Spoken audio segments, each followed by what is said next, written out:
Don't be ridiculous. This is unacceptable. You know what? I don't need you anymore. You mean nothing to me now. I'm not wasting my money on someone useless like you. I'm divorcing you. Take this and leave. I understand. I'm fine with leaving. There's no point in us talking like this anymore. Let's handle it through our lawyers later. And I'll start the divorce process right away. I picked up the bags I had already packed and left the house. My name is Bridget. I'm a mother of 2 grown children. My youngest just graduated from university and started working. Now, I'm ready to start a new chapter in my life. If Steven and I had a happy marriage, we might have planned to spend our later years together peacefully, but I have no intention of doing that. Our relationship has been cold for a long time. Still, it wasn't always like this. I used to love Steven and admired his intelligence. I dreamed of a happy life with him forever. But after 35 years of marriage, I discovered his true feelings. To him, I was just a tool to help grow his company. When we met, Steven's business was already doing well. From the outside, we looked like a perfect couple. 10 years into our marriage, our first son, Joshua, was born. 2 years later, our second son, Liam, came along. That's when Steven's real intentions became clear. 2 boys. Well done, Bridget. Now my company is safe. One of them will take over my business in the future. At first, I thought he was joking. But as our children grew, he started pressuring them to run the company. Steven, parents shouldn't control their kids' lives. It's their decision what path they want to take. You don't get it. It's normal for parents to pave the way for their kids. I don't disagree with helping them. But it's up to them to decide which path to follow. Steven just laughed and said something that shocked me. Do you know why I married you? What do you mean? Because you're the granddaughter of a major bank chairman. Financial connections are crucial for a business. I know that. We had an arranged marriage. I understood you saw some benefits in me.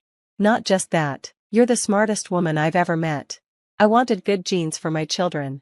If both parents are intelligent, there's a better chance the kids will be smart too, and that's good for my business. Is that really why you married me? Of course, why else? When my youngest was 2, Steven's words crushed me. Yes, I admired his determination and hard work in building his company. But I never thought he saw me as nothing more than a way to create smart children for his business. My mind went blank for a moment, but I couldn't stay that way.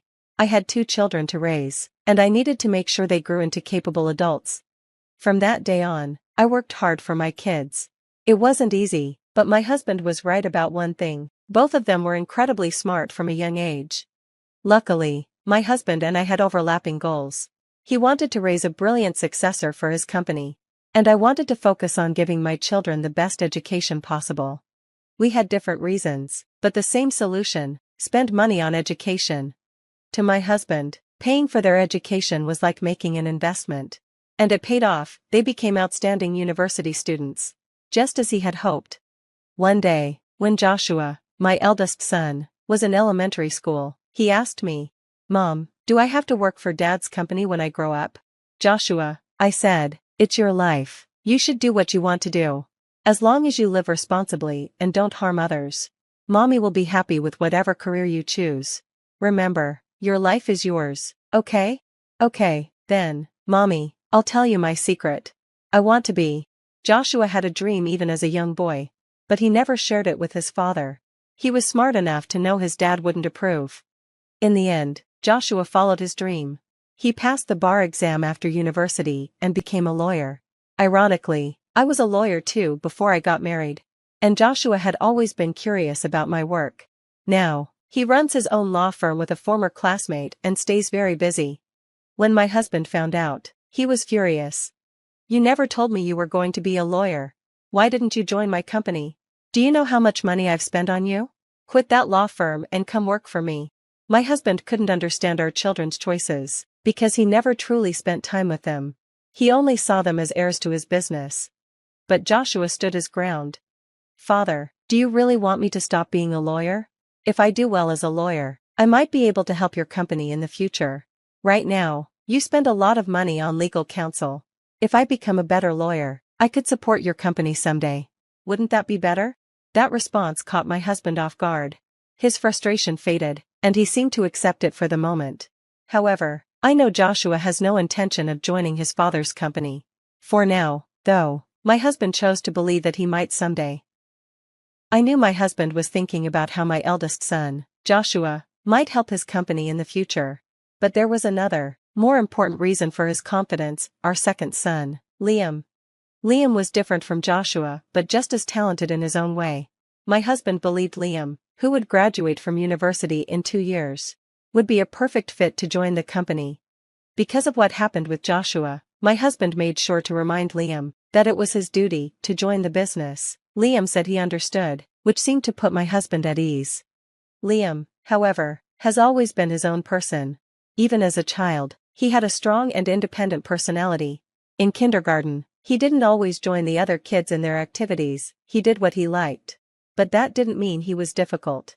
He played alone during recess, but in class, he worked well with others. One day, I found him standing by a tree after school. "Liam, honey, what are you doing?" "Mom, I'm a tree right now. I don't understand human language." "Oh, I see, but Mr. Tree, it's time to go home now, can you get ready for that?" "Okay." Liam was certainly unique, and he followed his own interests. He loved plants and nature from a young age. He even studied Chinese and Spanish so he could read research reports from other countries. After high school, Liam went abroad to study at a university. My husband was thrilled and said, "A multilingual business owner will take my company to the next level." But after graduating, Liam didn't come back to join the company. Instead, he started working at a research institute overseas. Of course, my husband was furious. "You promised me you'd join the company, come back right now." He kept calling Liam, demanding an answer. "Liam, when are you coming back?" Soon, I guess." "Enough, stop joking around and come home." "I'll come home when I'm done studying." "Liam, knock it off." My husband's frustration was partly because of the company's worsening financial situation. He didn't talk to me about it, but Joshua told me the truth. I think that's why he couldn't handle what he saw as Liam betraying him. Honestly, I don't care about my husband's company. I've raised my children, and since Liam was born, my husband and I have barely spoken. I'm grateful to him for supporting our children's education. But now that they're grown, there's no reason for me to stay. I've been waiting for the right moment to divorce him. I told both of my children how I felt, and they supported my decision. With nothing holding me back, I was ready to move forward. And the opportunity came sooner than I expected. "Bridget, I need to talk to you. Take a seat," my husband said one day. "All right," I replied. He placed a file on the table and continued. "It's unfortunate how things turned out with our children. But thank you for your 35 years of hard work. Thank you as well for funding their education," I said. "So, let's think about the rest of our lives, shall we?" "Yes, let's." Without hesitation, he handed me the divorce papers. "Don't worry, I'm not leaving you with nothing," my husband said. "I'll give you $30,000 to cover your immediate expenses." "What?" I snapped. "You think you can make up for 35 years of my life with just $30,000? Why not? You've had a good life so far." "A good life? Are you serious? All you've ever done is push our children to take over your company. They have their own dreams." "Enough, I've paid for everything, so it's only fair." "No, it's not. Parents should invest in their children's futures. But not to force them into a life they didn't choose. You and I see the world so differently, it's been unbearable living with you. Don't act high and mighty, you should be thankful for the money. I want proper compensation, not your handouts. You're a businessman, you know the rules. You're offering me $30,000 for my share of everything? That's ridiculous." "Yes, you spent money on our kids, but I handled everything else for them and for you. Who made it possible for you to focus on your work all these years without a single worry? When a marriage ends, property should be divided equally, that's the law. Stop spouting nonsense. I'm not giving you a cent more. Common property is split 50-50, that's how it works." "Fine, I'll agree to the divorce, but don't expect me to roll over. We'll have the property settled properly by law." At this point, his face turned bright red, and he started yelling. "You're ridiculous, this is unacceptable. You're worthless to me now, nothing but a burden. I'm not giving my money to someone as useless as you. Take this, sign the papers, and get out of my house." "I have no objection to leaving," I replied calmly. "This conversation is pointless. We'll settle the details through lawyers. I'll take care of the paperwork right away. With that, I grabbed the luggage I had already packed and left. I went straight to my eldest son's house nearby. "So, Dad asked for the divorce?" Joshua asked when I arrived. "Yeah," I nodded. "It's happening for sure now." I picked up the divorce papers my husband had handed me. As I flipped them over, I noticed a sticky note stuck to the back. "What's this?" I mumbled, taking a closer look. Then it hit me. "Oh, is this what I think it is?" Without wasting a moment, I called Joshua and showed it to him. "I knew it," he exclaimed. "The rumors were true. Mom, you need to call the police." "What? Why?" I asked, confused. "In this case, we'll actually need to involve the IRS and the prosecutor's office." "Don't worry, I'll handle it," Joshua assured me. "But, should I still call the police?" "Yes, Mom," he said firmly. "It's important to have a record that you reported this." "Oh, okay, you're right." 2 weeks later, my husband was arrested for fraud. He had set up a fake business venture and swindled hundreds of millions of dollars from a bank. When he realized the fraud might be exposed, he even ordered his staff to destroy key documents. That sticky note on the back of the divorce papers had exposed everything. To me, my husband wasn't just someone I had been married to for decades, he was a criminal. The divorce went through shortly after his arrest. His company went bankrupt, and he had to sell off all his assets to repay the stolen money. But even then, it wasn't enough to cover the full amount. I was worried about how my eldest son, Joshua, would be affected by his father's imprisonment. But ironically, it made him a hero in the public eye for standing up and helping to expose his father's crimes. As for me, I never received my share from my broke ex-husband. Honestly, it wasn't something I was concerned with. What mattered most was helping refund the victims of his fraud. I'm not practicing law anymore, but I'm advising at my eldest son's firm. And I'm really grateful to be back in the workforce. 3 years later, my ex-husband was released from prison. My children reached out to him right away. My second son even came back home. And they both went to pick their father up when he was released. They said their father thanked them.